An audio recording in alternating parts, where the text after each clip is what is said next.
bênção, bom estar aqui, irmãos. Depois eu vou falar dos livros, mas eu queria aproveitar esse ambiente. E essas três palavras, elas têm sido muito vivas dentro de mim nesses dias. A devoção, o discipulado e a missão. E eu queria falar desse ambiente, um ambiente de devoção, um ambiente onde você é despertado para fazer aquilo que Deus chamou você para fazer. E o discipulado. Aprenda uma coisa: Deus não tem planos com a multidão.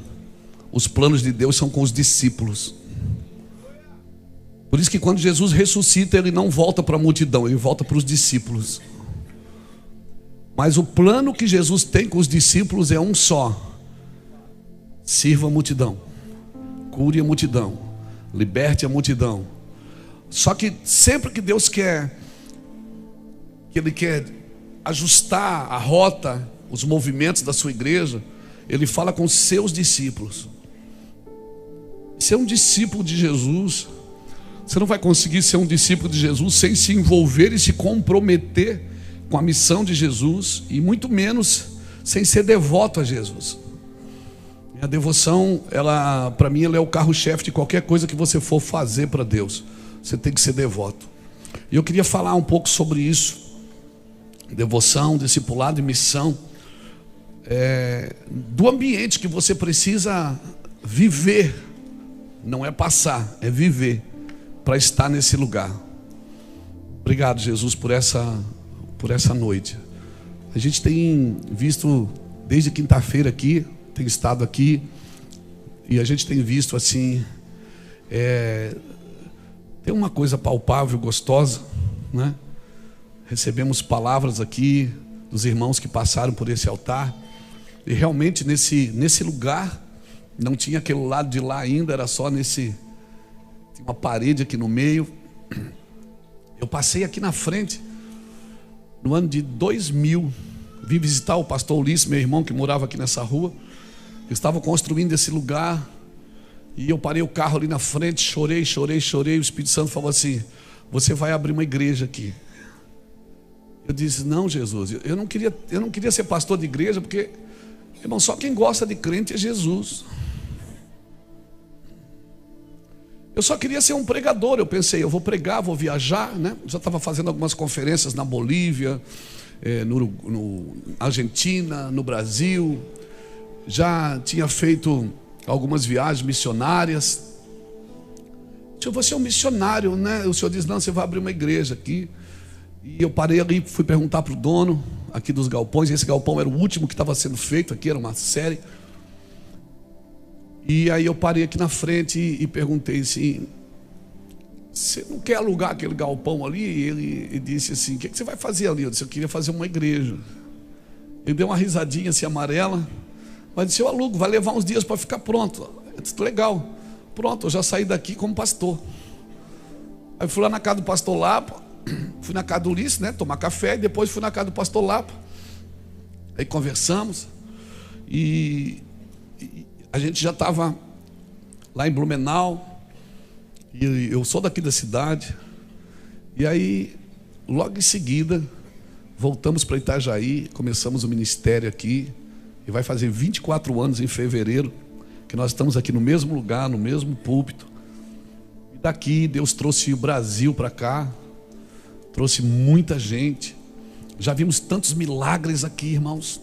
Nesse cantinho aqui, eu já vi uma criança levantar da cadeira de roda, nesse canto aqui, com síndrome de Guillain-Barré, toda retorcida. Eu peguei ela, pedi para alguém trazer ela no colo, botamos nesse altar. Eu peguei um vidro de óleo.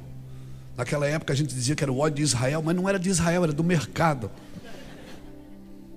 E despejei o vidro em cima dela, o pessoal ficou tudo assustado. E comecei a apertar as juntas dela, ela ficou de pé. E foi embora andando. Depois eles congregaram aqui com a gente, ela casou, teve filhos. Uma criança que tinha tempo de vida. Já vimos pessoas vomitarem câncer aqui. Já vimos tantos milagres. O SAMU já parou ali na frente, me chamou para ir lá orar dentro de uma pessoa do SAMU. A polícia militar já trouxe pessoas algemadas ali para me orar. Ora por ele, pastor. Tem bons soldados, homens de Deus. Ele disse, pastor, ora por ele. Rapaz tão bom, mas não presta. Rapaz é bom, mas bebe. E aí quando bebe faz muita caca. E aí a gente orou dentro sabe? Já vimos tantas coisas aqui. Já vimos pessoas chegarem aqui endividadas e se tornarem os dizimistas com maior valor no seu dízimo. Já vi tantas coisas acontecerem aqui, irmãos. Vimos nossos filhos cresceram aqui dormindo no chão, no colchãozinho. Nós vimos, teve crianças aqui que eu apresentei, batizei e fiz o casamento. E certamente vou apresentar seus filhos também. Então, Jesus, hoje eu entendo porque que eu precisava estar aqui, para ser treinado. Eu quero falar sobre isso com vocês. Abra sua Bíblia comigo em Oséias capítulo 2, versículo 14, porque esse texto ele tem falado muito comigo nesses dias. Eu estou recluso há pelo menos 21 dias. Faz 21 dias que eu não prego aqui. Resolvi dar uma parada, dar uma segurada em casa. Cancelamos agendas para organizar o nosso coração e saber aonde nós temos errado, o que a gente tem falado que não deveria ter falado, o que a gente tem feito que não deveria ter feito, porque todos os excessos são perigosos. A popularidade, ela mata mais profeta do que a perseguição. É muito mais difícil lidar com a popularidade do que com a perseguição. E às vezes Deus tem que permitir perseguições para você sair da popularidade, para que você volte à vida devocional. E foi tão lindo, tão maravilhoso, porque a gente vê o cuidado de Deus com a gente, o cuidado de Deus para não perder a gente. Como é bom, irmão, ser achado. Como é bom ser encontrado por Deus. E a gente acha que está servindo a Deus. Sabe, Saulo de Tarso, ele achava que estava servindo a Deus, até o dia que o Senhor encontrou-se com ele no caminho de Damasco e disse, Saulo, Saulo, por que tu me persegues? Ele disse, não, mas eu estou fazendo a tua obra. Ele disse, não, você não está fazendo a minha obra, Saulo. Como é bom servir a Deus com o coração reto, irmãos. Porque o Senhor, Ele vai te dar um choque de realidade aqui hoje. E eu quero te dar uma oportunidade de ir embora agora. É melhor você sair agora, porque Deus vai te pegar aqui. E eu vou te falar, não é porque eu estou aqui, é porque depois de ouvir isso, você vai querer se doar mais, você vai querer orar mais, você vai querer ser mais devoto. E eu não me responsabilizo por aquilo que Deus vai fazer na sua vida. Amém? Glória a Deus. Vamos lá. Oséias capítulo 2, versículo 14, diz assim: portanto, eis que eu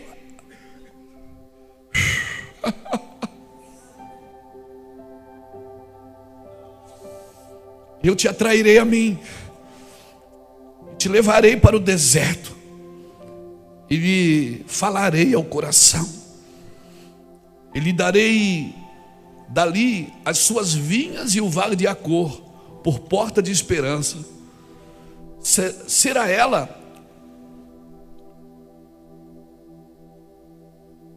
obsequiosa como nos dias da sua mocidade, e como no dia em que subiu da terra do Egito.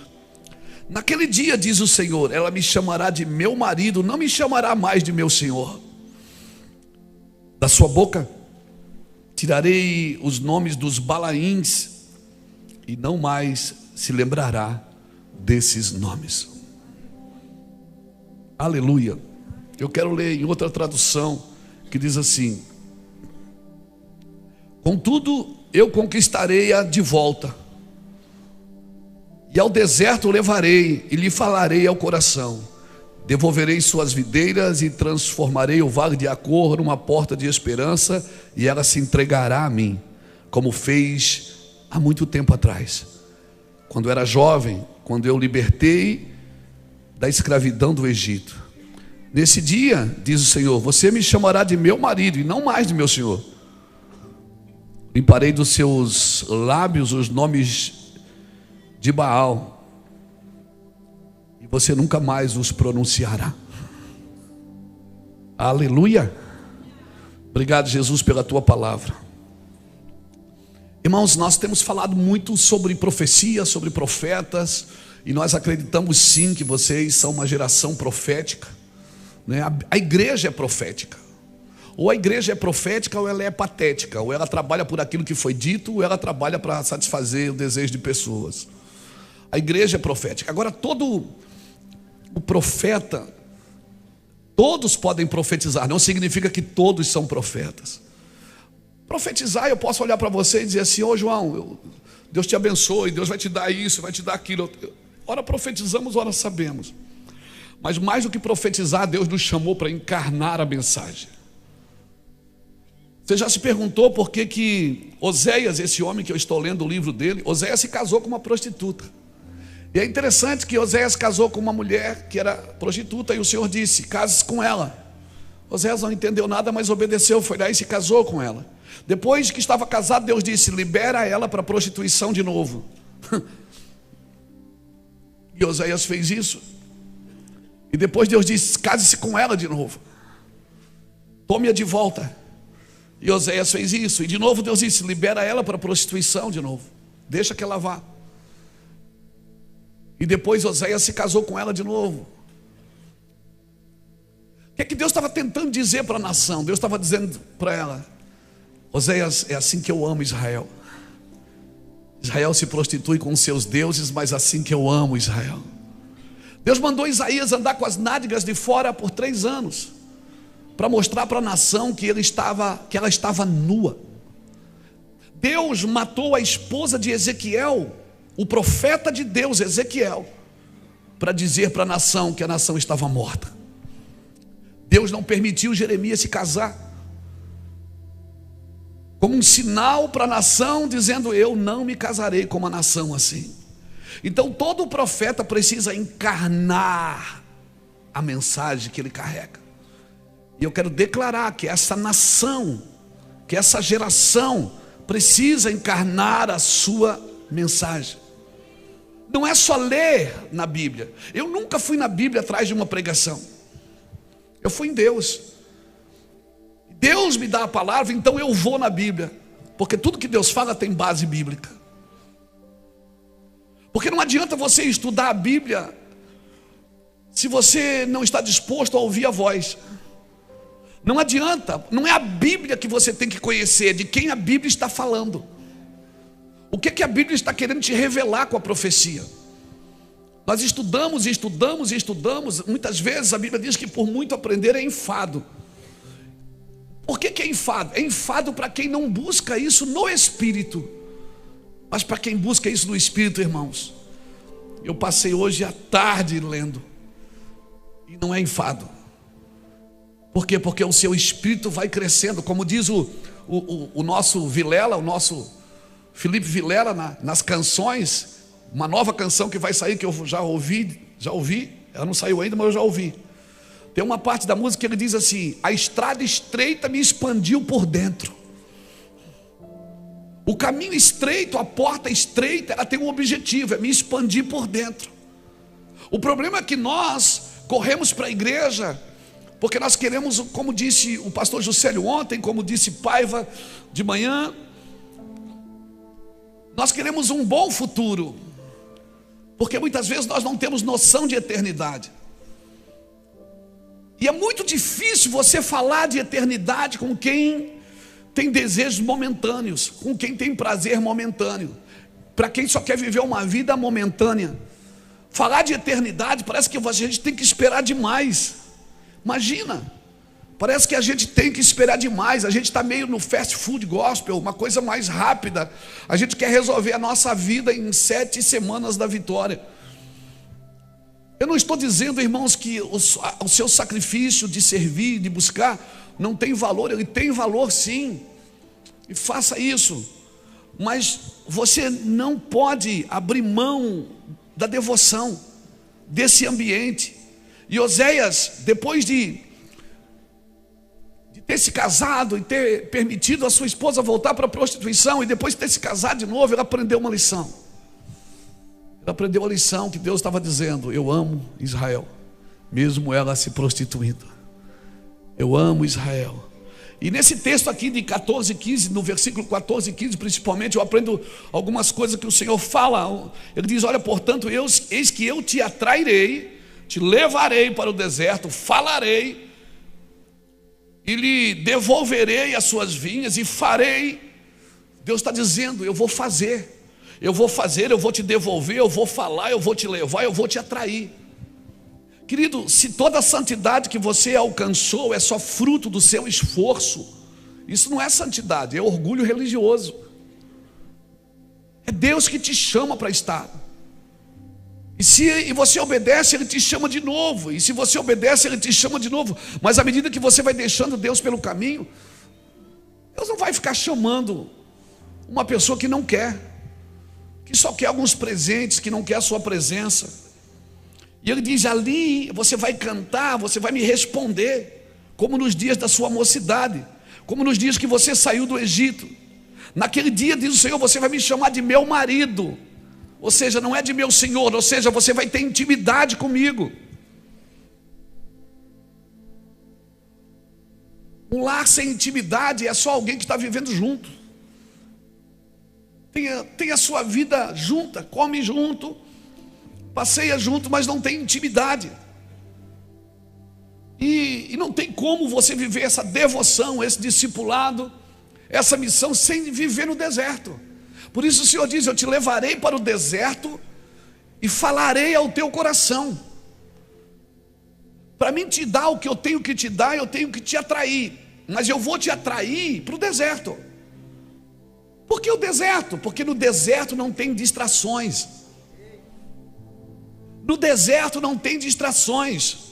E se você for analisar a vida de João Batista, um homem que viveu grande parte, quase toda a sua vida no deserto, foi esse homem considerado por Jesus o maior, o homem que passou quase toda a sua vida no deserto. Queridos, multidões são sedutoras, eu sei o que eu estou falando para você. Por isso, os profetas que mais se perderam, principalmente da nossa geração, se perderam pela fartura, pela popularidade. Perseguição não te mata. O que é sedutor é a fama, o que é sedutor é a multidão, o que é sedutor é os elogios, porque fica tão bom que daqui a pouco você escolhe o que fazer e não faz mais o que Deus te chamou para fazer. É no deserto que o fogo queima, é no deserto que Deus fala: peraí, pastor, o senhor quer me levar para o deserto? Por quê? Porque nós temos evitado o deserto. Por quê? Porque o deserto não oferece nenhuma popularidade, nenhuma fama, nenhuma influência, nenhum conforto, nenhum sucesso. Mas o deserto oferece uma coisa que eu e você precisamos para viver uma vida de devoção. Nós não acharemos em outro lugar.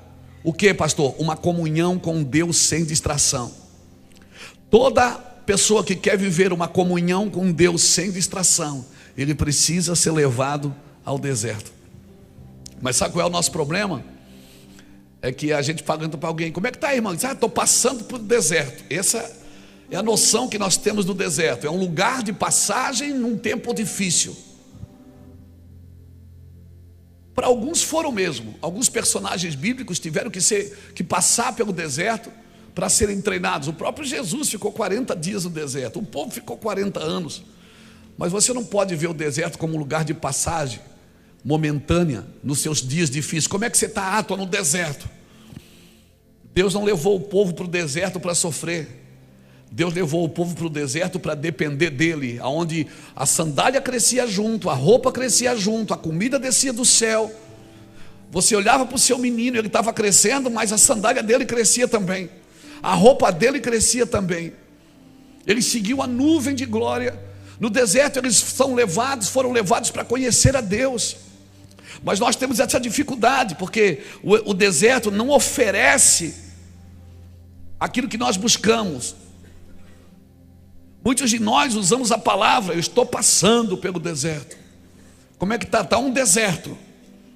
Porque a gente colocou no deserto a conotação de um lugar ruim, difícil, para tempos difíceis, para descrever os períodos improdutivos e difíceis da minha vida.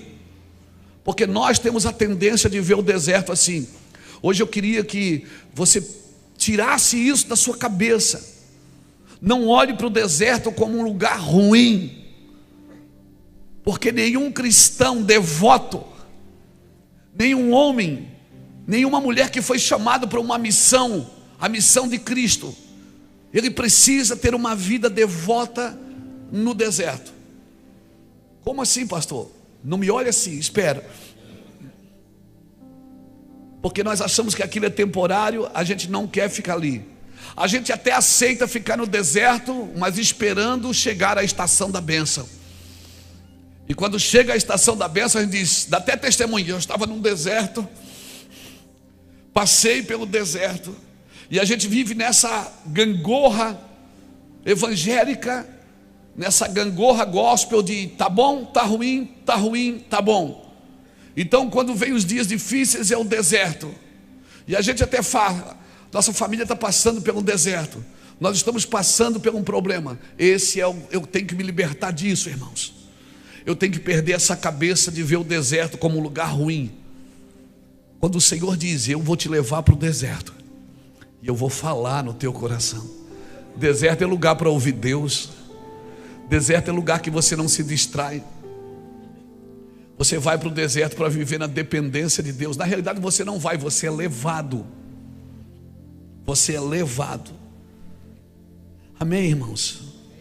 Eu não vou dizer para você que ter uma visão do deserto como um lugar temporário seja errado.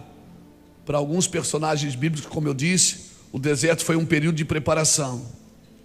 Mas o Senhor hoje está te chamando, jovem, para abraçar o deserto, para abraçar esse estilo de vida sem distração. Eu quero declarar que muitos de vocês vão abraçar esse estilo de vida sem distrações.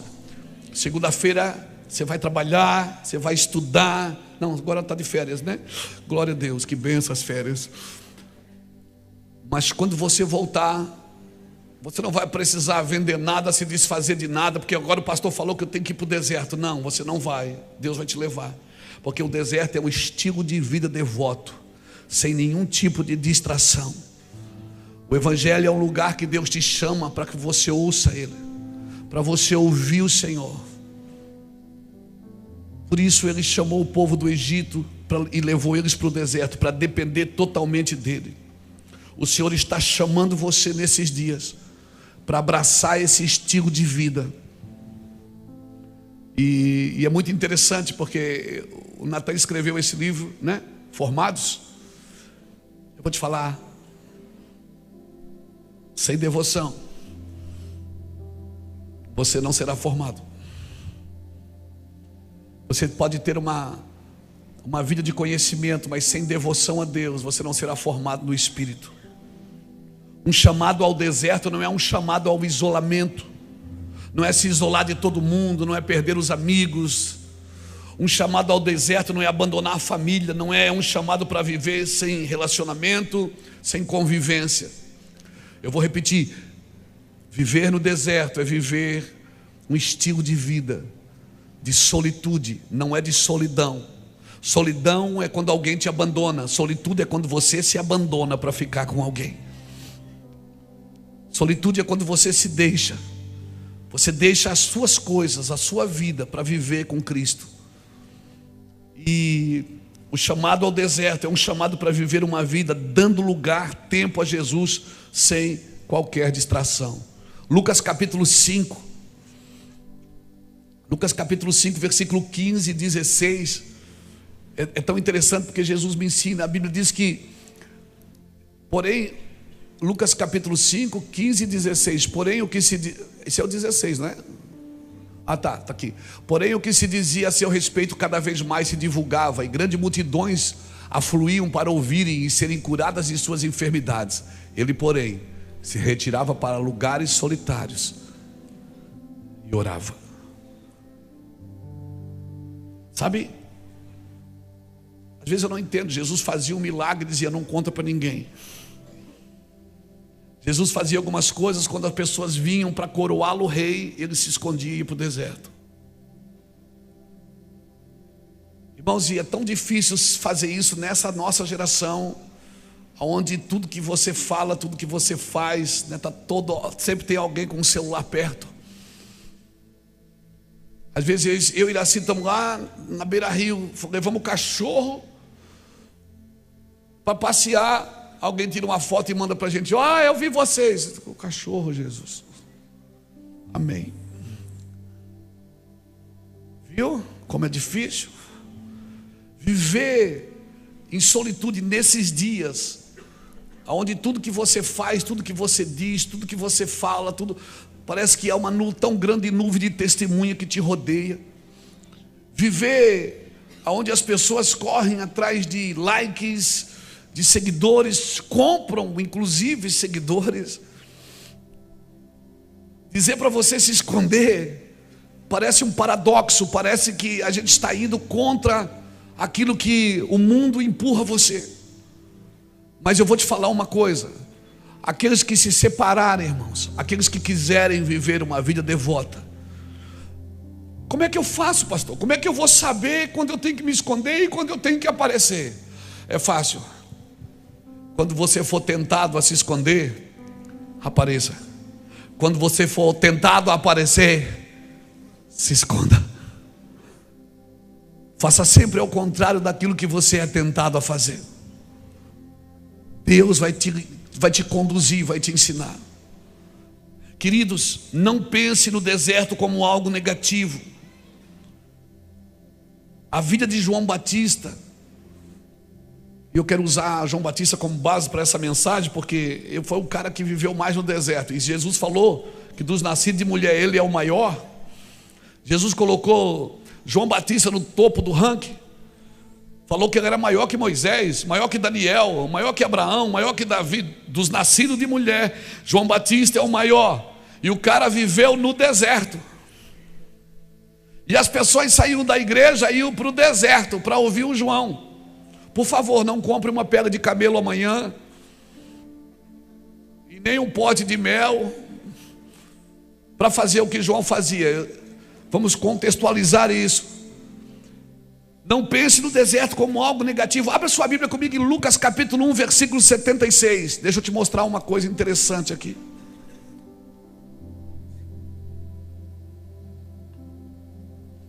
Diz assim: tu, menino, serás chamado profeta do Altíssimo, porque precederás o Senhor, preparando-lhe o caminho, para dar ao seu povo conhecimento da salvação, do redimi-lo dos seus pecados,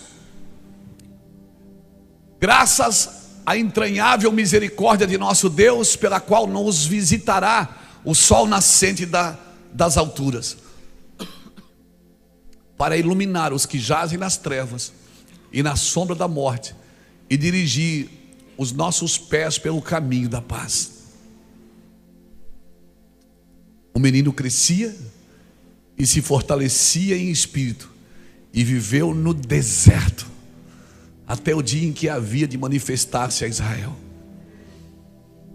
Você não vai ouvir a voz de Deus no meio de distrações.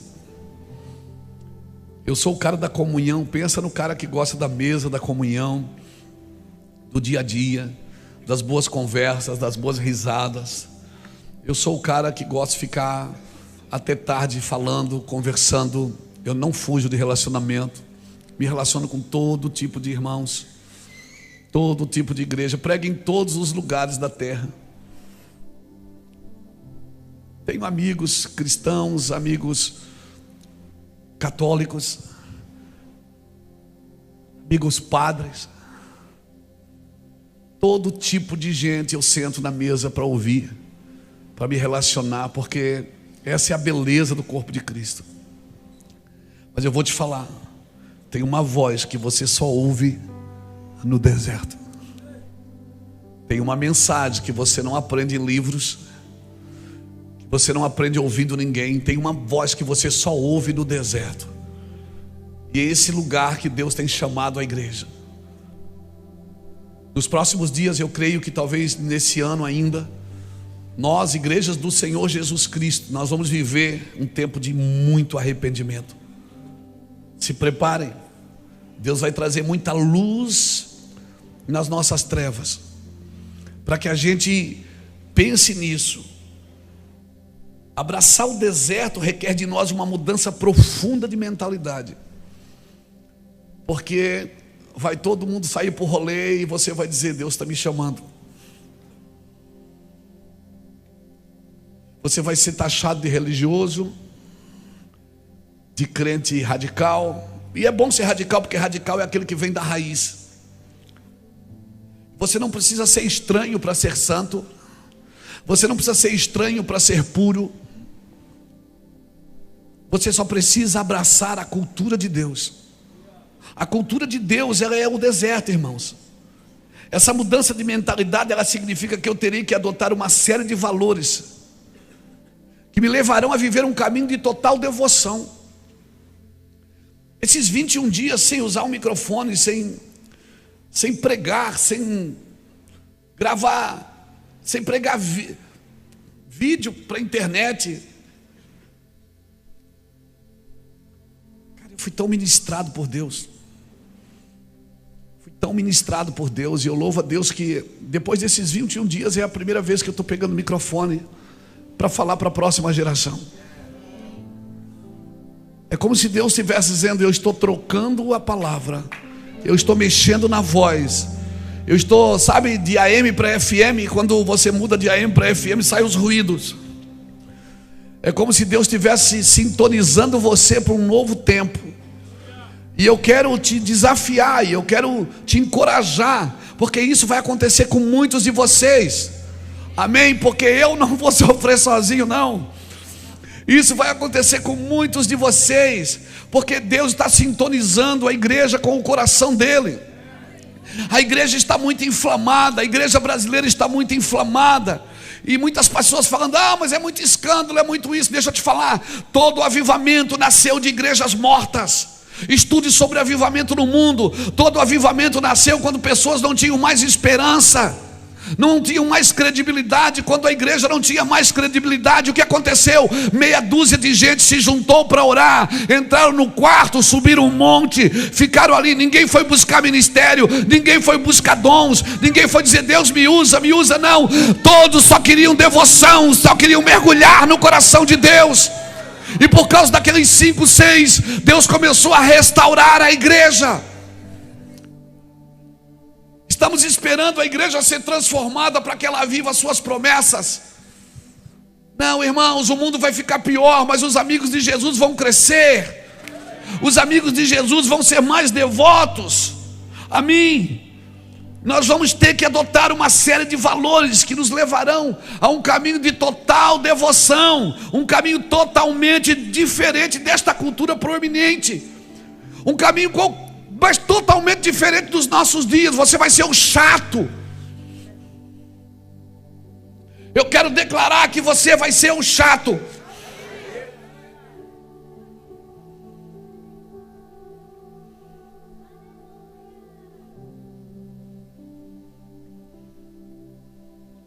Vamos, é legal se divertir, irmãos.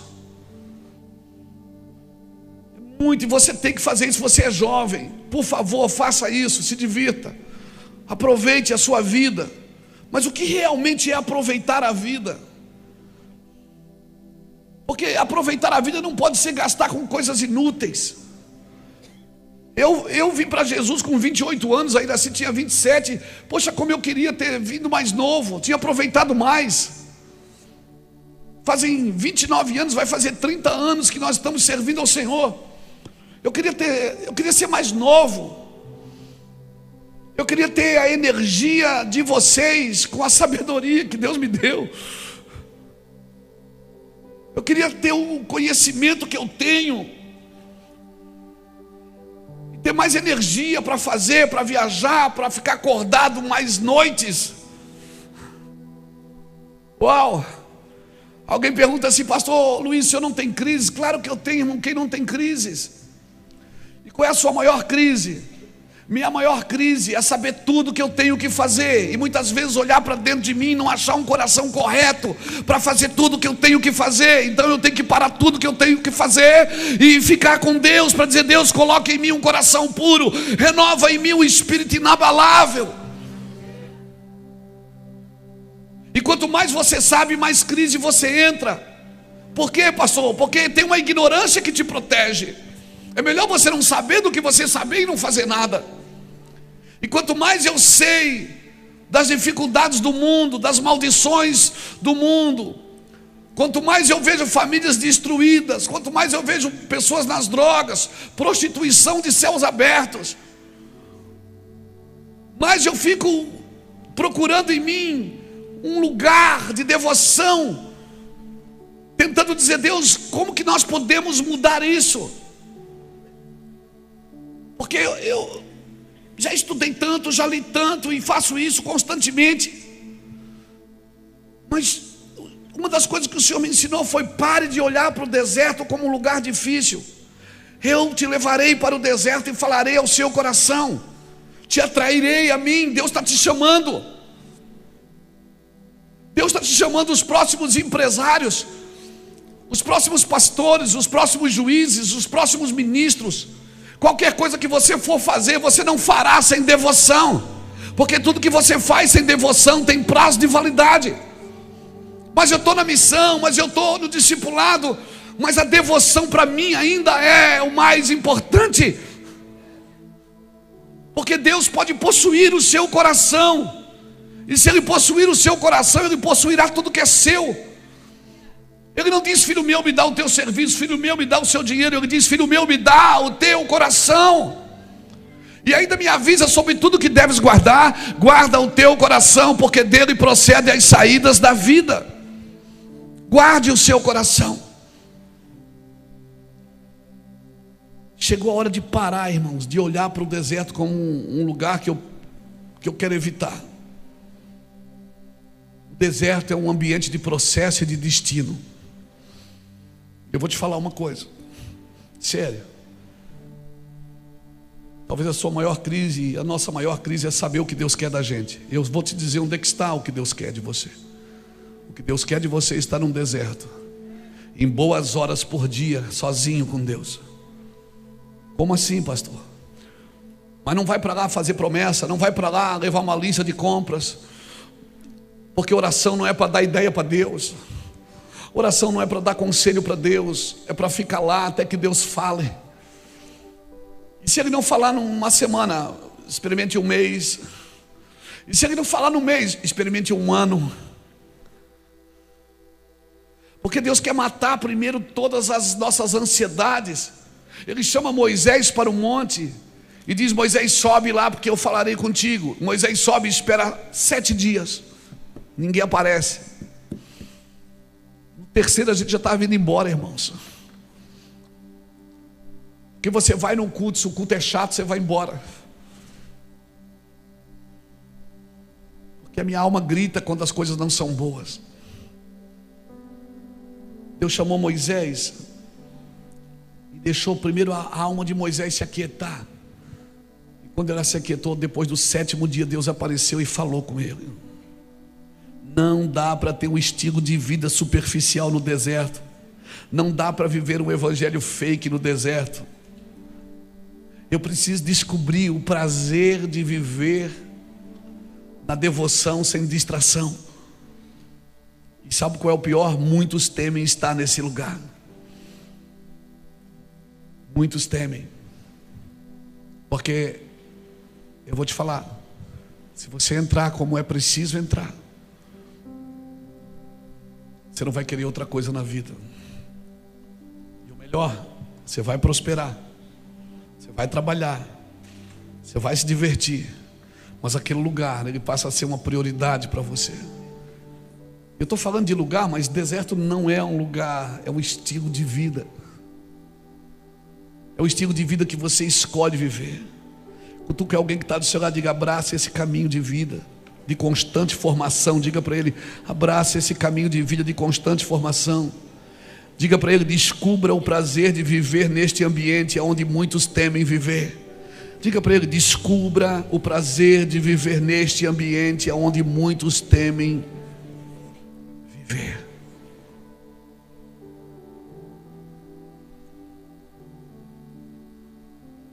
Sabe o que vai acontecer quando você começar a viver uma vida devota no deserto? As pessoas vão começar a te procurar. Elas vão dizer: ora por mim. Você vai dizer: eu? Elas vão dizer: ora por mim. Você vai começar a falar e as coisas vão começar a acontecer. Você vai trazer esperança para pessoas que não tinham mais esperança. As pessoas vão começar a vir e procurar você. Por quê? Porque agora eu tenho um ministério. Não, porque você é devoto. A Bíblia diz que quando os discípulos estavam na cidade, eles sabiam que eles estavam com Cristo. Eles sabiam que haviam estado com Cristo, porque a vida deles se tornou algo diferente. Eu quero ser esse cara, irmãos. Eu quero ser esse homem. Quero que Jesus pare na minha vida tudo que é inútil. Eu quero pedir que Jesus pare na minha vida. Abra sua Bíblia comigo em Mateus 11, de 7 a 11. Mateus 11, de 7 a 11. Jesus dando testemunho de João. Ele está dizendo assim: então, em partindo eles, passou Jesus a dizer ao povo a respeito de João: o que saíste para ver no deserto? Um caniço agitado pelo vento? Sim, saíste a ver? Um homem vestido de roupas finas? Ora, os que vestem roupas finas assistem nos palácios reais. Mas para que saíste? Para ver um profeta? Sim, eu vos digo, e muito mais que um profeta. Este é de quem está escrito: eis que eu envio diante da tua face o meu mensageiro, a qual preparará o caminho. Diante de ti. Em verdade vos digo que entre os nascidos de mulher, ninguém apareceu maior que João Batista. Mas aí tem uma vírgula aqui, que diz assim: mas o menor, ponto e vírgula, mas o menor no reino dos céus será maior que João Batista. Sabe o que Jesus está dizendo aqui, gente? João Batista é o maior, mas o que for menor no reino será maior que João. Então, peraí, Jesus não quer que eu seja grande. Ele deseja que você se torne alguém muito grande, mas só existe um caminho para ser grande. Quer ser o maior? Seja como o menor. Você quer ser o grande? Seja como o pequeno. Porque na equação de Deus é diferente da sua equação. Jesus diz que o último é que é o primeiro, que o louco é que é sábio, que o pobre é que é rico, que o fraco é que é forte, que quem chora é que está alegre. Você entende essas coisas? Você entende isso? Parece que a equação de Deus é diferente da minha. Ele bota um cara desse no topo do ranking e diz: ele é o maior. O cara que teve de 6 a 18 meses de ministério público, não teve mais do que isso, pastor Vânios. O cara que passou mais tempo na missão do que pregando, na prisão. Passou mais tempo na prisão do que pregando. O seu ministério público foi de 6 a 18 meses. Anos de preparação para aparecer 1 ano e meio. Quem suporta isso? Nunca foi convidado por Jesus para ir viajar junto, para ministrar junto. Viveu num lugar pequeno e isolado. Não liderou nenhum tipo de grande movimento. Não realizou nenhum milagre. Nenhum. Não falou nada das suas experiências com Deus. Não profetizou nada novo. Tudo que João profetizou já estava escrito. E Jesus disse: Ele é grande, Ele é o maior de todos. Será qual é o padrão de grandeza que Deus usa? Será que é diferente do meu? Queridos, se não conhecemos os processos de formação de Deus, nós vamos desanimar no caminho, porque ninguém consegue viver uma vida só de oração, porque a gente sempre ora para alguma coisa. A gente tem dificuldade de orar só por orar. A gente ora porque a gente quer ver um resultado. E uma vida de devoção, Deus não está pedindo para você orar para você ver resultado. Quem sabe quem vai ver o resultado das suas orações são outros, não é você. Posso ouvir um amém? Amém. O ministério de João durou 18 meses, vamos dizer assim, mas a vida dele ainda me toca, 2000 anos depois. Muitos daqueles pensamentos de ser grande, muitos daqueles que pensamos não serem grandes, eles são grandes aos olhos do Senhor. Por isso eu e você precisamos ter noção do que Deus diz que é grande. Porque você pode estar achando uma coisa grande que Deus diz não é grande, e você pode estar achando uma coisa pequena e Deus está dizendo: isso é grande. Você que acha pequeno, mas eu acho grande. Como é que eu tenho essa leitura correta? Num lugar de devoção, querido. Sem um lugar de devoção, eu não sei se eu estou muito meloso. É porque eu passei 21 dias em casa chorando, apanhando, sofrendo. Eu não sei se eu fiquei muito meloso. Agora eu acho que está todo mundo assim. Quando você vive uma experiência com Deus, você acha que todo mundo está vivendo ela, né? É ou não é? Mas eu vou te falar uma coisa: se eu pudesse hoje não pregar mais, não viajar mais, não fazer mais nada, ficar só onde eu estou, vivendo o que eu estou vivendo nesses dias, compreendendo algumas coisas que eu estou compreendendo. Você está ouvindo isso de um cara de 57 anos que já foi em mais de 50 nações pregar o Evangelho,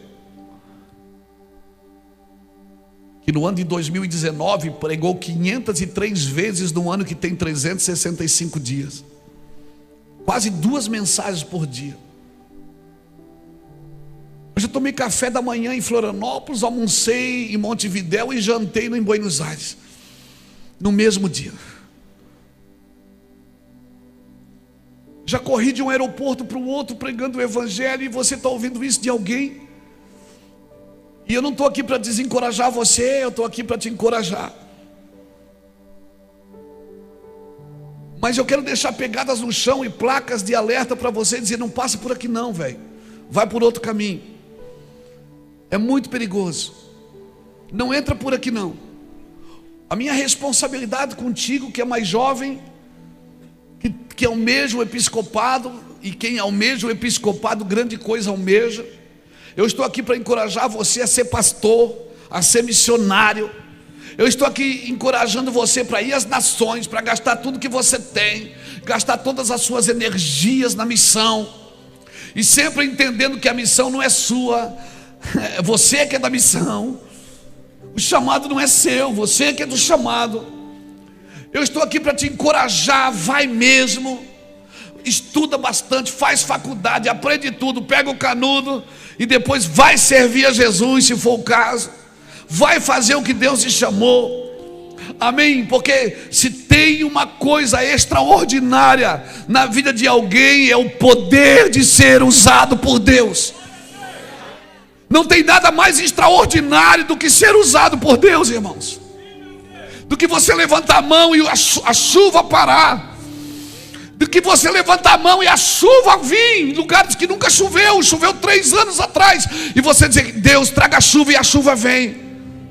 Não tem coisa mais extraordinária. Você vai dormir pensando: meu Deus, o que Deus faria sem eu? Como Deus trabalharia como um cara legal que nem eu no ministério. Não tem coisa mais extraordinária do que você chegar num ginásio, num estádio, num campo de futebol, ver multidões esperando você dizer: levante a mão e adore. Mas nada disso é possível sem devoção. Não tem coisa mais extraordinária do que você contar o dinheiro e sabe que o dinheiro não dá, e Deus diz: vai dar. Não tem coisa mais extraordinária que você ver a gasolina do carro acabar e você não ter dinheiro para pôr, e você botar a mão no tanque e dizer: Deus, eu não tenho dinheiro para chegar, e você bate e pega, e você anda mais 50 quilômetros para a glória de Jesus. Não tem coisa mais extraordinária do que isso. Mas tudo isso só é possível com uma vida de devoção. Eu vim aqui dizer para você: não tire os olhos de Jesus nunca. Quando você perceber que a fama está te afogando, que a soberba está te afogando, que a altivez está te afogando, que você acha que aqueles aplausos são seus, que você acha que aquelas ofertas são suas, que aqueles recursos são seus, ei, corre para o deserto. E não precisa correr não, porque Ele te atrai para o deserto e fala no seu coração. Quero declarar em nome do Senhor Jesus Cristo: você é a geração que vai ser atraída para o deserto. Você é a geração do vinho novo. É a geração que Deus vai atrair para o deserto para falar no seu coração. Não seja levado por números, não seja levado por quantidades, porque o Senhor não avalia da mesma forma que nós. O Senhor não avalia da mesma forma que nós. Nós muitas vezes somos levados por números, por quantidade. O Senhor não avalia a gente assim. Nós tendemos, a ser levado por isso. Deus não molda as pessoas através de fórmulas. Deus tem padrões sim, mas esses padrões não viram fórmulas. Não viram fórmulas. Ele guia a nossa vida como Ele quiser, para produzir o que Ele quiser, aonde Ele quiser. Ele diz: eu faço as trevas e faço nascer a luz. Ele é o cabeça de todo o principado e de toda a potestade, é o Senhor de todas as coisas. E por favor, se permita ser usado por Deus. Esse cara, irmão João, ele viveu focado, preparando o seu povo para a primeira vinda de Cristo. Ele viveu focado com uma mensagem pesada, com uma roupa estranha, uma comida estranha, tudo bem. Mas João não foi o fim de algo passageiro. João foi o início de algo que até hoje perpetua, irmãos. João foi o início de algo. E a Bíblia diz que o espírito de Elias, Jesus falou, o espírito de Elias estava sobre ele. E a Bíblia diz que nos últimos dias Deus levantará o espírito de Elias de novo. E os pais se converterão aos filhos e os filhos aos pais, meu irmão. Começou algo e continua até hoje nos meus dias. Eu ainda sou chamado pelo estilo de vida de João Batista para viver essa vida devocional no deserto, onde atrai as pessoas para estarem lá. Então eu deixo um recado para você, jovem: estude cuidadosamente a vida de João Batista. Eu até ouso a dizer isso para você. Nos próximos dias, estude a vida de João Batista. Eu não vou dizer que é uma revelação, mas para mim foi.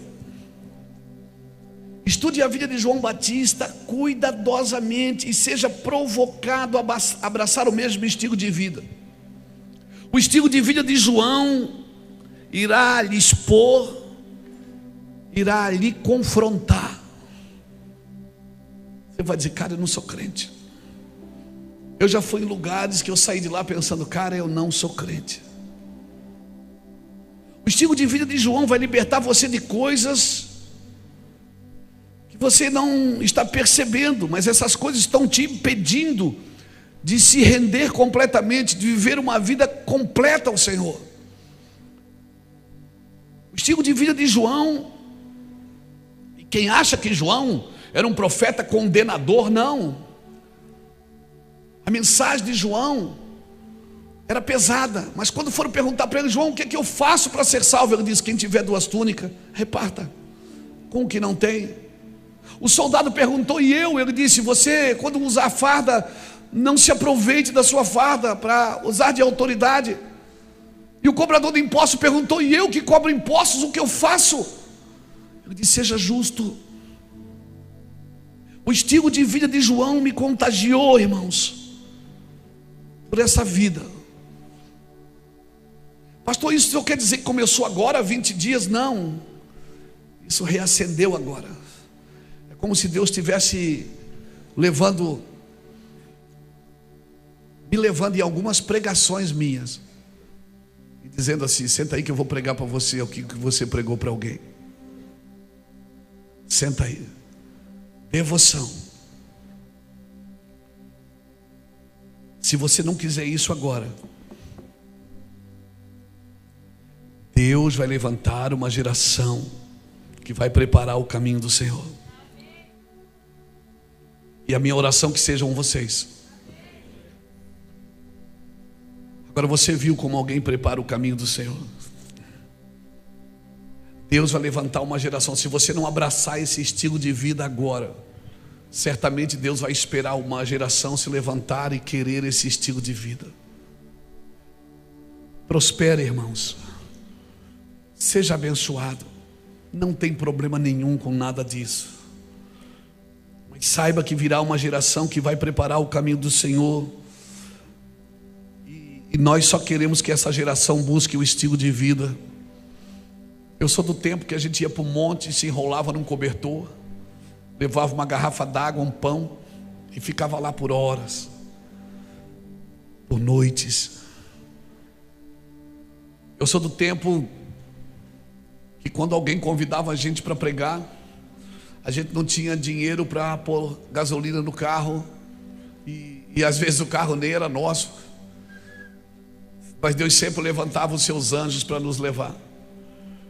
Eu sou do tempo que a gente não contava a oferta depois do culto. A gente pregava e não estava nem aí se a gente tinha ganho alguma coisa. Eu sou do tempo que a primeira vez que eu saí para pregar, em 1997, um missionário passou aqui em Itajaí, passou lá na casa da irmã Vanira, e eu estava lá no culto da tarde, a tarde da vitória. Igreja assim, 40 pessoas mais ou menos. E a irmã Vanira, aí esse missionário foi pregar lá e olhou para mim e disse assim: ei, eu vou fazer algumas viagens aqui. As viagens onde é que era? Era Ilhota, Gaspar, Blumenau,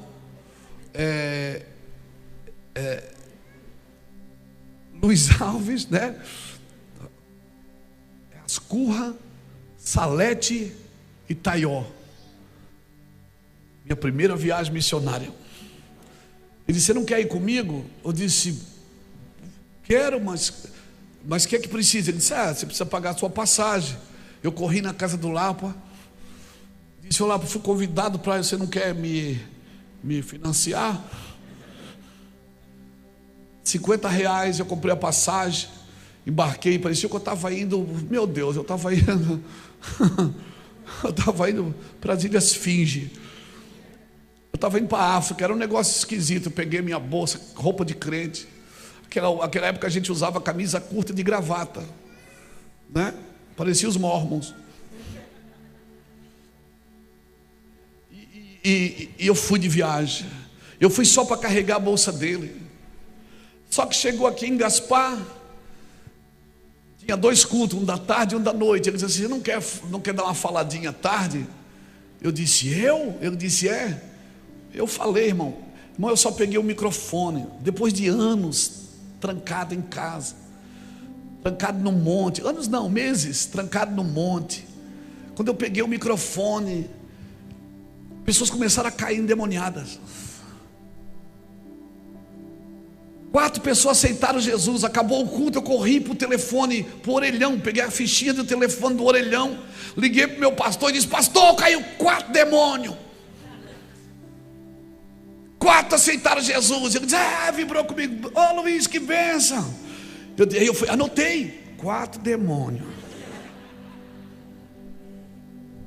Não, eram 5 demônios e 4 aceitaram Jesus. Primeira viagem. Dali nós fomos para Blumenau. De novo em Blumenau. Ele disse: você não quer dar uma faladinha? Eu digo: dá uma faladinha. Mais demônio. Mais 2 demônios. Irmãos, e eu anotei. E eu não tenho vergonha de falar por anos. Cada lugar que eu ia, que eu preguei, quantas pessoas aceitaram Jesus, era o meu relatório. Está lá em casa, ainda no meu escritório, minhas coisas lá. Tudo anotadinho, os versículos que eu usei. Sabe, a gente valorizava o pouco. O problema é que hoje nós temos tanta fartura de informações, fartura de internet. Nós temos Bíblia para todo mundo. Tem a Bíblia da vovó, a Bíblia do vovô, a Bíblia do empresário, a Bíblia da criança, a Bíblia de quem não é crente. Tem a Bíblia para evangelizar, tem a Bíblia para evangelizar o crente, tem a Bíblia da família. Nós temos tanta fartura que a gente perdeu a devoção. A gente tem tanta fartura, irmãos, fartura de Bíblia, fartura de livros, fartura de material. Nós temos tanto acesso. Eu já fiz uma conferência na África.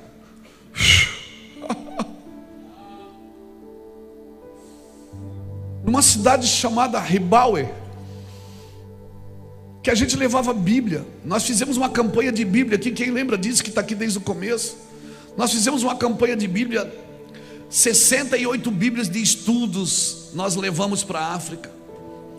Pastores que andaram de bicicleta 78 quilômetros para estar num café com pastores. Nós distribuímos a Bíblia, e ele pegava a Bíblia, abraçava e dizia: agora eu vou ter uma Bíblia inteira. Eu digo: papai, você não tem Bíblia? Ele: só tem uns pedaços. O café de pastores era capilé, aquele que deixava tudo a boca vermelha, pão com margarina. O café dos pastores. E um dia nesse café, olhei para o pastor Osnei, tinha um pastor tremendo. Eu disse: pastor, ele está bem, ele está passando mal? Aí o pastor Osnei chegou para ele e falou na língua dele, na língua da tribo: papai, você está bem? Ele disse: ah, pastor, estou bem. Mas por que você está tremendo? Ele disse: é que faz 2 dias que não como. Aí você diz: cara, eu não sou crente. Eu não sou crente. Eu prego uma noite num lugar, chego a ganhar 15 mil reais de oferta. Eu pensei: Deus, eu não sou crente. Um pastor que andou de bicicleta 78 quilômetros, 2 dias sem comer, para ouvir um cara que nem eu. E você acha que o evangelho precisa de alguém como eu? Não, o evangelho precisa de Jesus. Eu estou chamando você para uma vida devocional. Se prepare. Se prepare, não perca os seus valores. Não troque os seus valores por nada. Não deixe os aplausos afogar você. Não deixe as plataformas afogarem você. Nós preparamos aqui um evento, como disse o Natan, na hora da oferta. Ninguém cobrou inscrição, mas isso aqui, né, segunda-feira desmonta tudo, né? A gente volta à vida normal, não é verdade? Glória a Deus. A salinha VIP vai embora. Uma pena que a gente comeu ali 3 dias de graça. E volta à vida normal. O que vai sobrar para segunda-feira da minha conferência? Porque conferência é para conferir. Eu vim na conferência para conferir, não foi para receber um toque, não, foi para conferir. O que eu estou levando comigo? O que eu vou fazer para mudar isso? Qual a minha responsabilidade nos próximos dias? Eu tenho que sair sempre melhor do que eu cheguei, irmãos. Eu tenho que sempre ser melhor do que eu estou. Eu quero ser melhor com 50 anos, com 60 anos, com 70 anos. Está surgindo sim uma igreja madura que abraça um estilo de vida no deserto, um estilo de vida devocional ao Senhor. Está nascendo sim uma igreja madura para isso. Nós acreditamos nisso. Uma igreja que não vai se sentir superior aos outros, pelo contrário, vai ter consciência da sua própria fraqueza. Uma igreja madura que não será elite, pelo contrário, será serva de todos. Será uma igreja extravagante, devota, missionária, noiva, que quer intimidade. Deixa os mortos enterrar seus mortos.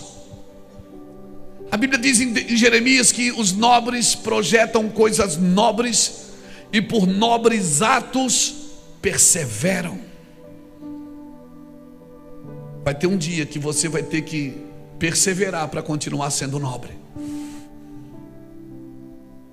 Os nobres projetam coisas nobres e por nobres atos perseveram. Vai ter um dia que você, para ser nobre, você vai ter que continuar perseverando, porque a sua nobreza pode ir se perdendo no caminho. Graças a Deus que nos dá a vitória, como o apóstolo Paulo disse: eu posso dizer, aquilo que queremos não fazemos, aquilo que não queremos acabamos fazendo. Ó miserável homem que somos, mas graças a Deus, quem nos livrará do corpo desta morte? Mas graças a Deus que nos dá a vitória pelo nosso Senhor e Salvador Jesus Cristo. Graças a Deus que quando a vez que você olha para o céu tem uma porta aberta e uma voz que te diz: sobe aqui e eu te mostrarei o que está por vir. Graças a Deus que tem sempre uma porta aberta na eternidade, chamando você para perto de Deus. Graças a Deus por isso. Deixa os mortos enterrar seus mortos, mas os nobres projetam coisas nobres e por nobres atos perseveram. Sabe quem é que persevera? Quem é nobre. E eu vou te falar, vai ter dias que vai ser difícil ser nobre, e você tem que perseverar. E você vai ter que pensar na igreja, vai ter que pensar na obra que Deus colocou nas suas mãos. Para terminar, abra comigo Lucas capítulo 3, versículo de 1 a 6.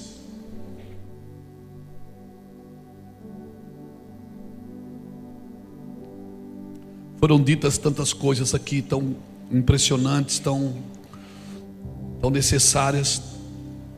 E eu queria botar a tampa nessa panela, falando de devoção, dizendo para você: tudo isso que você ouviu, recebeu, sentiu, só é possível através de uma vida contínua de devoção. Tem dia que você não vai sentir arrepio, não vai sentir calafrio, não vai sentir nada, mas continue devoto. Continue devoto. Lucas capítulo 3 diz assim: no 15º ano do reinado de Tibério César, sendo Pôncio Pilatos governador da Judéia, Herodes tetrarca da Galileia, seu irmão Filipe tetrarca da Itureia e Treconites, Elisânias tetrarca de Albilene, sendo sumos sacerdotes Anás e Caifás, veio a palavra de Deus a João, filho de Zacarias, no deserto. Ele percorreu toda a circunvizinhança do Jordão, pregando o batismo de arrependimento para a remissão de pecados, conforme está escrito no livro das palavras do profeta Isaías: voz do que clama no deserto, preparai o caminho do Senhor, endireitai as suas veredas, todo vale será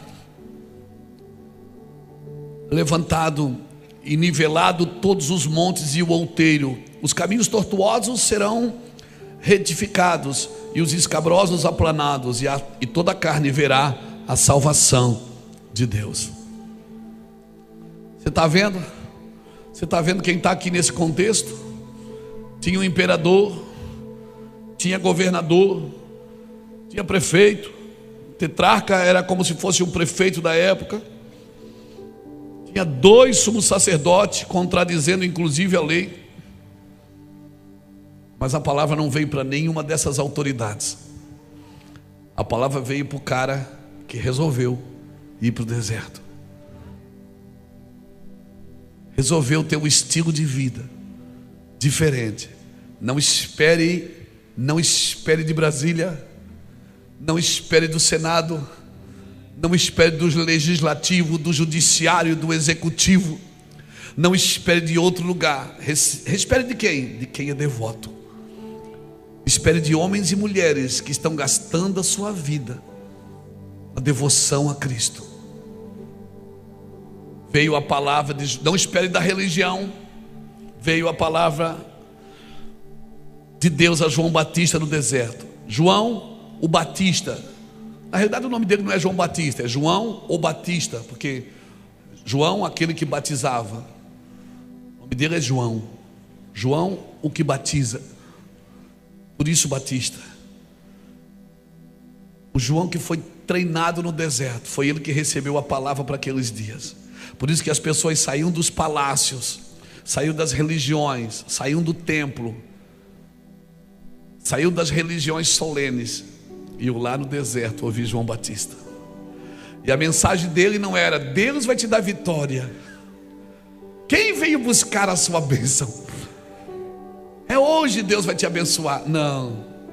João dizia assim: suas cobras, suas víboras, vocês acham que vocês vão escapar dos dias vindouros? Mas havia tanta unção, havia tanto peso de responsabilidade naquela palavra, que as pessoas se prostravam e diziam: João, me batiza. João, me batiza. João, eu quero ser batizado por você. O próprio Cristo, o próprio Messias parou na frente dele e ele disse: não, você não. Você tem que me batizar. Jesus disse: não, João, vamos cumprir toda a justiça. E a justiça agora está na sua mão. Por isso eu vou entrar por você. Você é a porta de entrada, João. Até Jesus foi batizado por João. Os nascidos de mulher. O devoto é o maior, querido. Sabe quem é o maior da igreja? São os devotos. Não são os que mais dizimam, não são os que mais aparecem. São aqueles que mais buscam. São aqueles que mais choram. São aqueles que mais se importam. Os maiores são esses, irmãos. Olhem todo o tempo a religiosidade tentando impor um título em João. Eu não vou ler para a gente ganhar tempo, mas se você ler João capítulo 1, versículo 19 a 28, a Bíblia diz que João confessou e não negou. Ele disse: eu não sou o Cristo. A religiosidade perguntou: tu és Elias? Ele disse: não.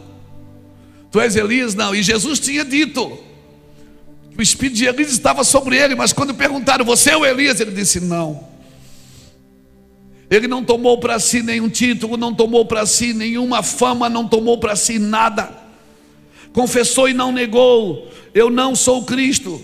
E cuidado, porque a religiosidade sempre vai querer impor para você um título. Não confunda movimento do reino com movimento religioso. Movimento do reino tem a ver com o que Deus está fazendo. Movimento religioso tem a ver com o que a vaidade humana está propondo. Você não é aquilo que você está vivendo agora, você é aquilo que você vai se tornar na presença de Deus.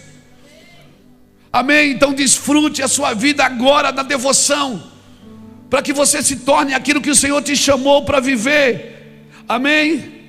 Você é aquilo que você vai se tornar. Para voltar a meditar, você terá que se editar em Deus. Eu sei o que eu estou falando para você. Às vezes a gente precisa fazer um reset na vida. Eu sei que para mim meditar nesses dias, e olha que eu continuo pregando, continuei pregando, continuei viajando, continuei lendo a Bíblia, continuei orando, mas não era isso, é meditar, entrega total. Você está me entendendo? É uma entrega total. E para voltar a meditar, eu tive que me editar. Me editar.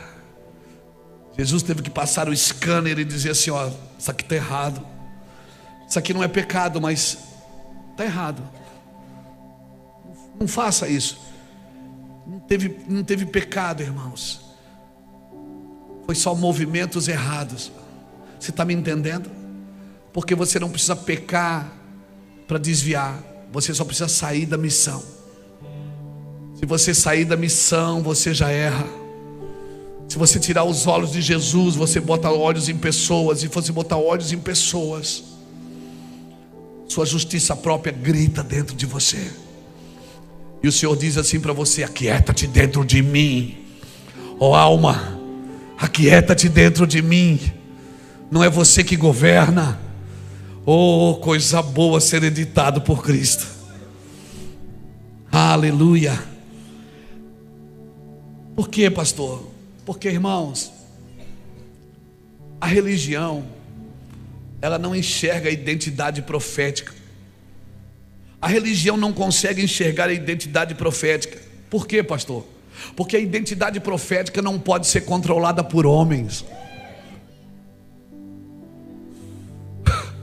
Por isso que quando os profetas falam,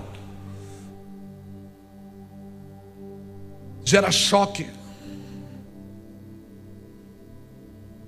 Porque ela não pode ser controlada por homens. Muitos homens pregam liberdade, mas o que eles constroem mesmo são cadeias. Andam com gaiolas nas mãos, prendendo pessoas em suas doutrinas e em seus costumes, e chamam isso de religião, chamam isso de ministério. Não é ministério. As experiências dos outros para você, elas servem como lição de vida, mas o seu modelo é Cristo, amém? Você crê nisso? Levante sua mão direita comigo assim. Eu quero declarar sobre a sua vida, meu irmão, minha irmã, um selo de Deus sobre você. Você vai ouvir, não, fica assim que vai acontecer. Muitos de vocês vão ouvir no meio da noite o seu nome. Ei, você vai dizer, que é isso? Alguém está me chamando? Você vai pegar, vai procurar saber se alguém está te chamando na casa. O Senhor disse, sou eu. Estou te atraindo para o deserto. Não fique com medo, não é o diabo. O diabo não chama você pelo nome, ele chama você pelo seu pecado. Quem chama você pelo nome é só Ele. O diabo sempre vai chamar você pelo seu pecado, pelo pecado que você cometeu. Deus não chama você pelo seu pecado, Ele chama você pelo seu nome, porque Ele tem o seu nome escrito na palma das suas mãos. Eu quero declarar que muitos de vocês no meio das noites vão ouvir o seu nome, e Deus dizendo assim, ó, vem cá, eu te chamo agora em densas trevas, no meio da escuridão, no meio da noite, para ouvir a minha voz.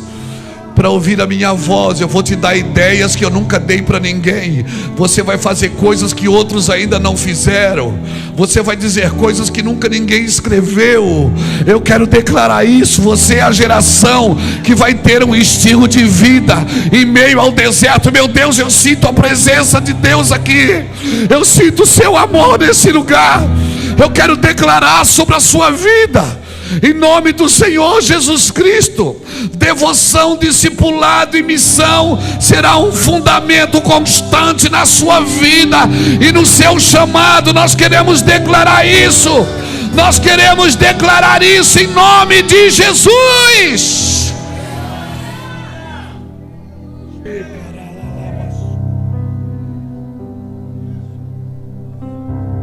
Escute.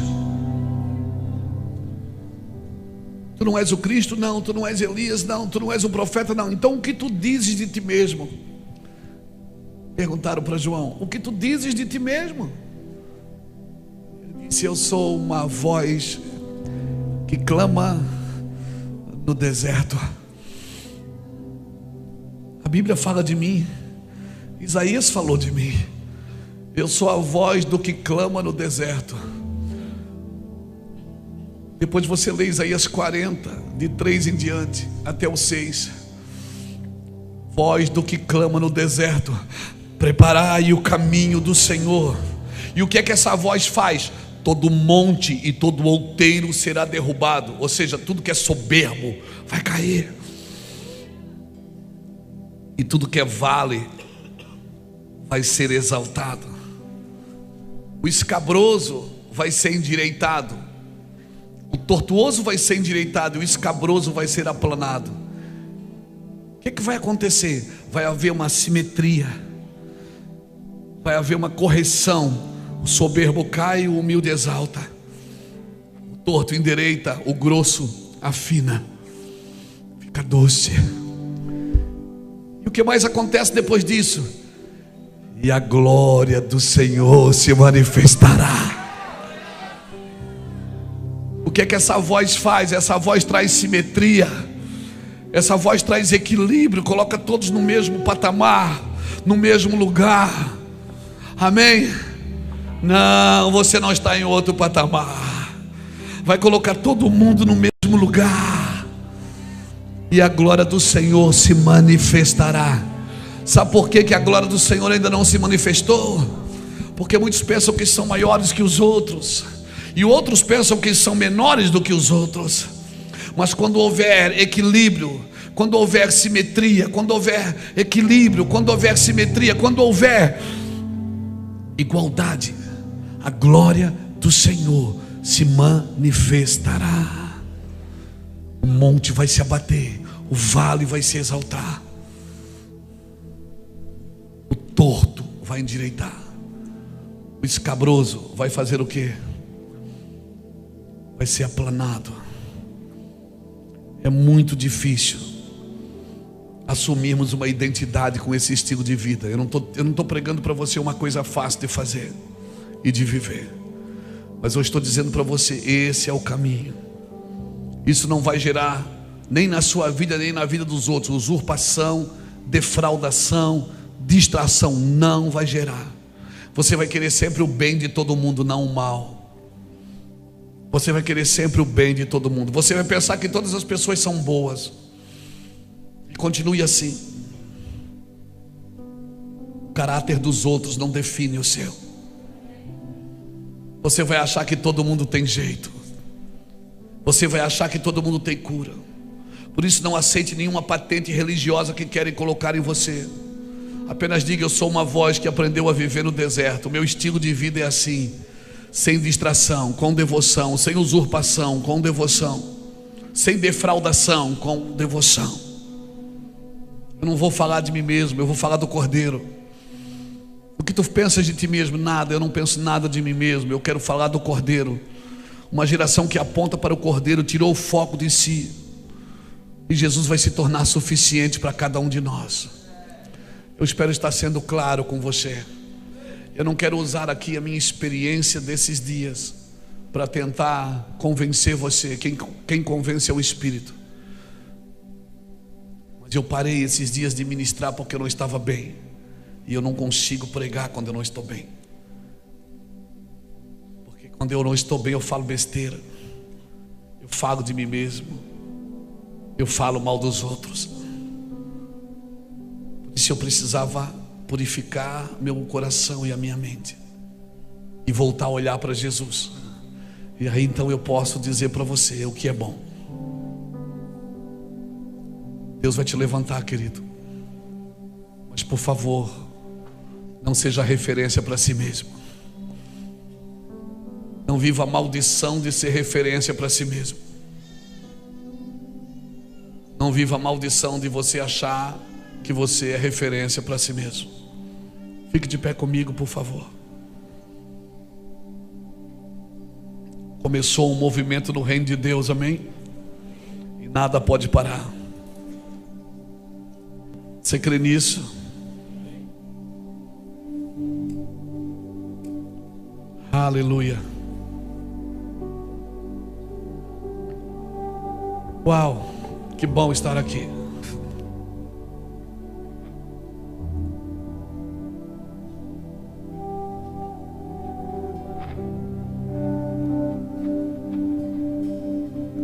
Aleluia. Vamos tirar essa cordinha azul daqui, vamos?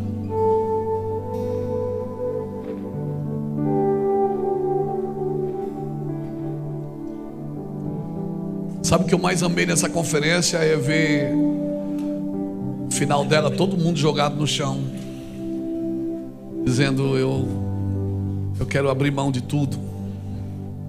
E de novo eu quero convidar você para abrir mão dos seus direitos e abraçar seus deveres. De novo eu quero convidar você para abrir mão dos seus direitos e abraçar seus deveres, e se render àquilo que Cristo tem para a sua vida.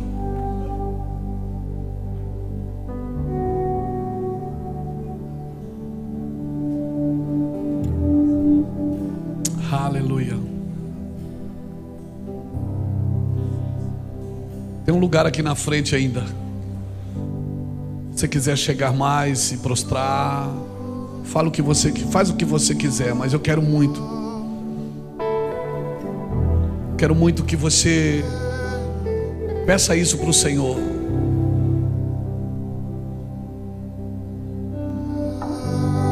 Senhor, me dá um estilo de vida sem distração.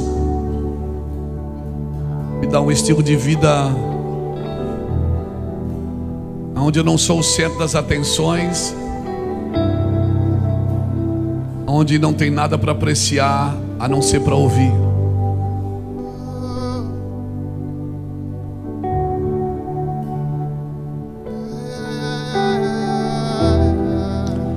Nós vamos ficar melhores, nós vamos melhorar, nós vamos andar num lugar de diferença. Faça a sua oração, querido, peça isso para o Senhor, peça isso para o Senhor. Você recebe essa palavra? Você entendeu? É muito importante que você entenda, para que a gente encontre aquilo que nós estamos buscando. Você não precisa gostar da reunião, você precisa entender ela, porque você desfruta do que você entende. Uma vida devocional é uma vida entregue. Você não tem mais direitos, você não é mais dono da sua vida. Na realidade, você não tem mais vida. E eu não posso abençoar uma vida que Deus está lutando para você perder. Minha oração é que a gente perca essa vida para viver o que Deus tem para nós. Talvez hoje você se olhe e diga assim: mas eu não estou fazendo o que eu gostaria. Talvez não, mas você tem um grito aí dentro de você, e esse grito vai te levar a viver o que Deus quer que você viva. Quando você não tem mais nenhuma comoção por nada externo, você vai começar a olhar para dentro. Sabe, quando você olha para dentro, você vai ter surpresas. Aquela mulher, ela perdeu a dracma dentro de casa, e a primeira coisa que ela fez para achar a dracma foi acender a luz. E quando ela acendeu a luz, ela não viu a dracma, ela viu que a casa estava suja, que a casa precisava de uma faxina. E ela varreu a casa, e ela foi persistente e procurou até encontrar. Está aí dentro, na hora certa vai vir para fora. Enquanto isso não acontecer, pastor, continue devoto, continue entregue, não aceite as ofertas. Não aceite as ofertas, não perca nada. As pequenas coisas que você perder aqui dentro vão ditar as grandes coisas que você vai perder aqui fora. Qualquer coisa pequena que você perceber que está perdendo, por favor, volte, para tudo. Porque Deus quer uma geração devota. Não é uma geração que vai à igreja, mas uma geração que é a igreja.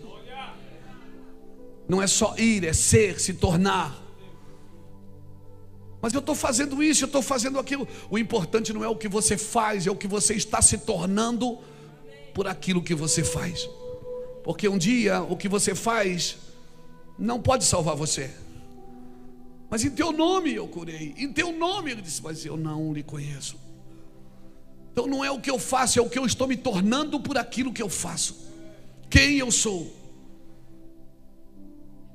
Quando perguntaram: João, quem você é? Ele disse: eu sou uma voz. Eu oro por esse tempo de devoção, irmãos. Eu oro para que você ouça o seu nome em meio às trevas. Você ouça o seu nome, e não é o diabo. Diabo, guarde bem isso, ele não chama você pelo seu nome, ele chama você pelo seu pecado, pela sua fraqueza. Deus não. Deus chama você pelo seu nome. Então, se você ouvir o seu nome, eis-me aqui, envia-me a mim. Jesus, eu oro por essa geração abençoada e poderosa. Eu oro por uma geração que quer mais do que anjos, quer mais do que emoções, que quer mais do que recursos. Uma geração que quer viver uma vida devota a Ti. Por isso nós oramos para que nós sejamos queimados pelo fogo do Teu Espírito, pelo fogo da Tua presença, pelo fogo da Tua glória, pelo fogo da Tua unção, pelo fogo do teu prazer. Jesus, queima a gente com fogo, queima os nossos olhos com fogo, queima os nossos ouvidos com fogo, queima a nossa vida com fogo, Jesus. Fogo em nós, Jesus, por favor. Fogo na gente, Jesus. Sim, Jesus, fogo na gente, queima tudo, Jesus. Foi um prazer servi-los na mesa do Senhor. Amém. Que bom estar aqui. Depois passa lá, se você puder adquirir também, vai ser muito bom. Gloriosa presença. Natan, parabéns para vocês nessa data querida. Para você, para sua esposa, para toda a sua equipe. Amém. Foi uma conferência fantástica. Nós somos muito edificados e abençoados. Amém. Vem cá, Natan, termina aqui. Glória a Deus. Highlights. Irmãos, rapidamente, antes de nós encerrarmos, nós não podemos deixar de agradecer a todos os irmãos que vieram de várias partes do Brasil aí. Quem veio, quem não é de Itajaí aqui, levanta a mão. Glória a Deus. Tem alguém de Itajaí? Quem é de Itajaí, levanta a mão. Quem não é de Itajaí, levanta a mão. Glória a Deus, irmãos. Nós agradecemos vocês por terem vindo, entrado num ônibus, num avião, num carro, para poder estar com a gente. Que o Senhor leve vocês de volta em segurança, na bênção de Deus. Eu quero agradecer a nossa equipe. Irmãos, de verdade, se você puder, nós temos mais de 120 voluntários. É 170 voluntários? Tá bom, tem 170 voluntários, irmãos, que fizeram essa conferência acontecer. E parte estão aí do lado, parte estão ainda já trabalhando por aí. Mas se você puder, eu gostaria que você desse uma forte salva de palmas a todos os voluntários da conferência Mevan Jovem. Vocês são maravilhosos, equipe. Vocês são maravilhosos. E a gente quer passar um pouquinho de como foi os melhores momentos dessa conferência. Você topa assistir com a gente? Cadê a nossa equipe? Vem pra cá.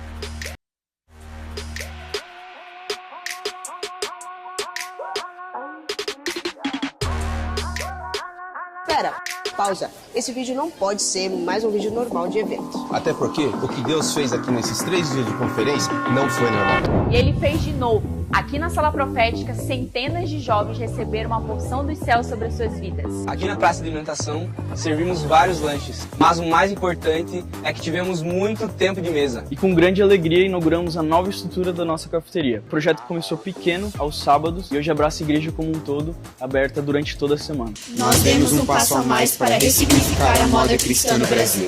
Essa conferência marca também um novo tempo na minha vida, o lançamento do livro Formados. Mas não só para minha vida, eu acredito que a mensagem desse livro vai tocar milhares de jovens em todas as nações. A Verdade Libertadora chegou para mais de 50 mil pessoas através das nossas redes sociais. Mais de 60 mil pessoas receberam o Evangelho em suas casas pelo nosso YouTube nesses dias. Milhares de pessoas foram despertadas e convocadas ao passarem esses dias aqui em Itajaí no Mevan Sede. Esses dados não são para te impressionar, mas para te instigar. O que uma igreja unida pode fazer? Tocar uma geração através do corpo de Cristo.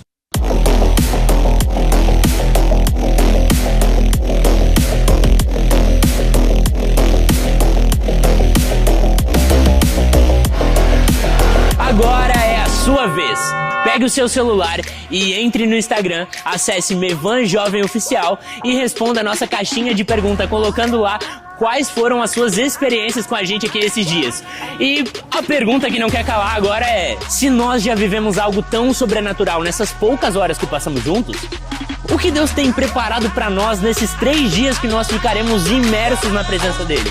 É isso aí, o Retiro Mevan Jovem está às portas. De 11 a 13 de outubro, o nosso Retiro do Mevan Jovem está chegando. Então entre no QR Code que vai aparecer agora.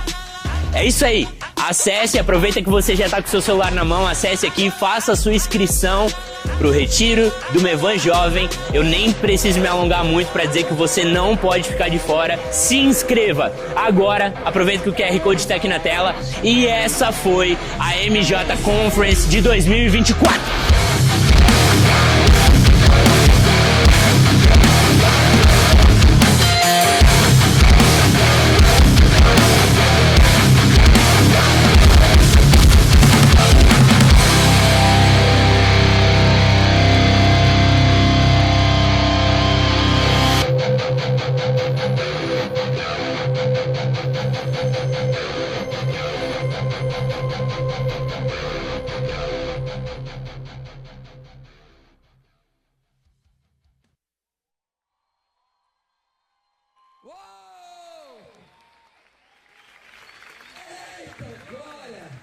Essa foi a MJ Conference 2024.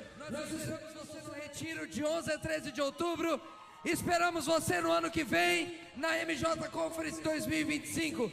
Deus te abençoe em nome de Jesus. Vai na bênção. Dê uma última salva de palmas para Jesus. Valeu!